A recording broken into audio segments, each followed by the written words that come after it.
When I saw that eye, I knew I could do something about it.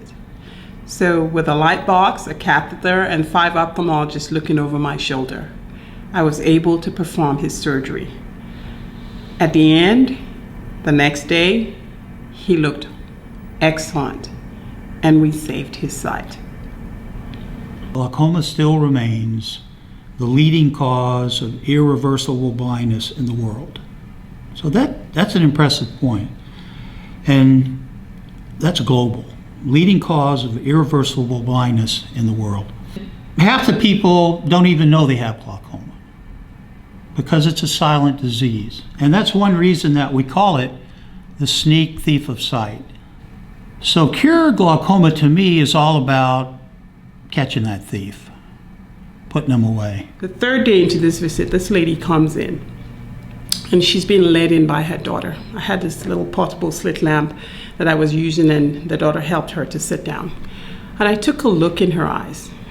She had really high pressures.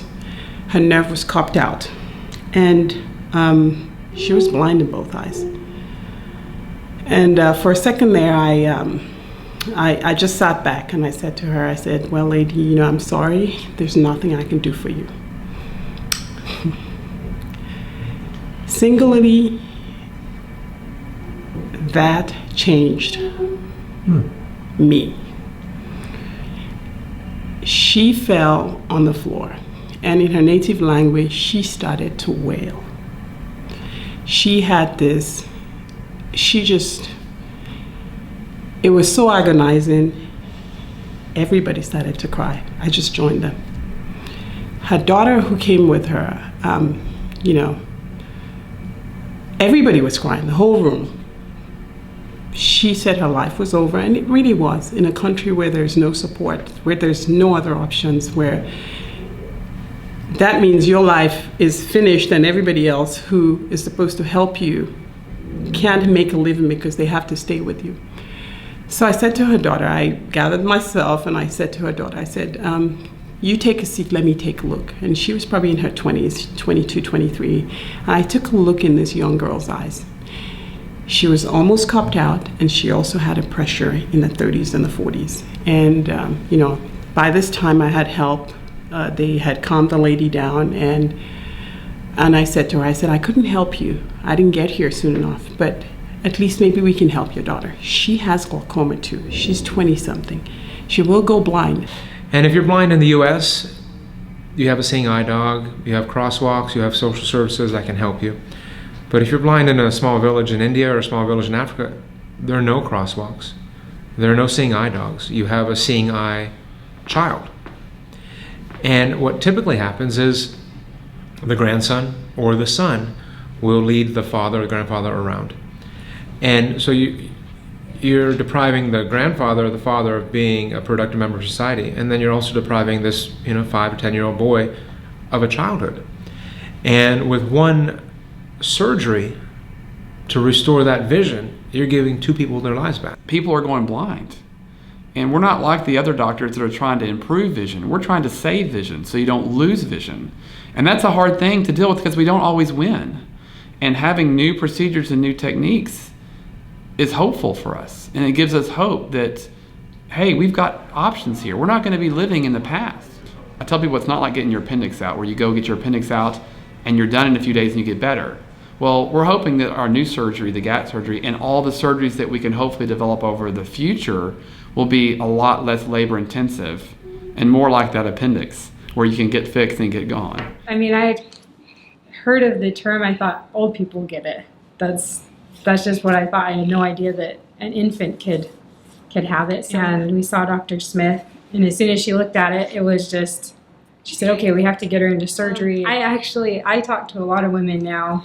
They see Oakley's glasses and they say, how do they know at that age, if there's a problem? So I tell her story, and I tell the moms, if you ever are concerned, if you have any question that your child might be having eye problems, just go. Because like Oakley, she could have been blind. Now you can see what I'm doing. I mean, look at me, what I'm doing.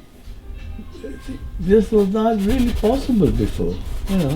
I could do it, but not that.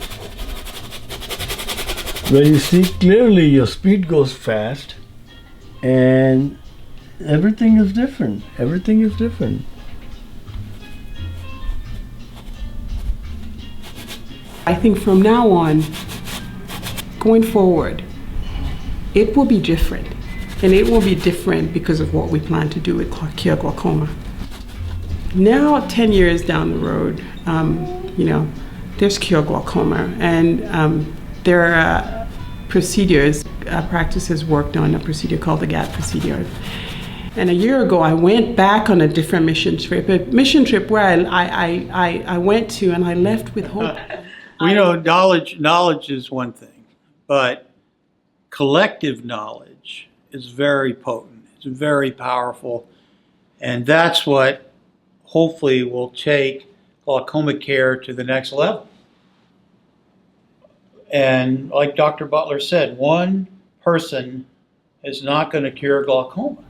Our mission at Cure Glaucoma to fund transformational research, global missions, and providing access to quality care is incomplete without your help.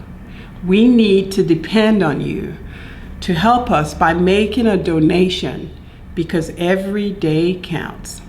Please go to www.cureglaucoma.org to learn more about the cause and to make a donation. Join us as we change sight one person at a time.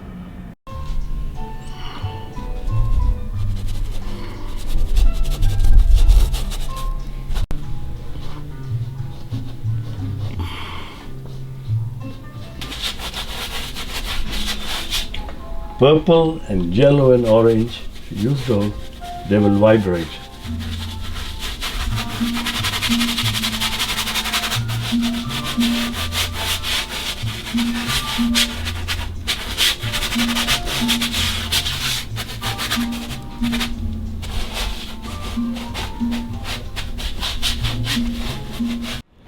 Good. Oakley, if you can look over here. Da-da-da-da-da-da. Oh yeah, that'll do it. I wish that would work with adults. It's a necklace. Put it on. Oh, nice. So pretty. Oh, wow. You are going to be Missy. Nice. Look at you. Nice.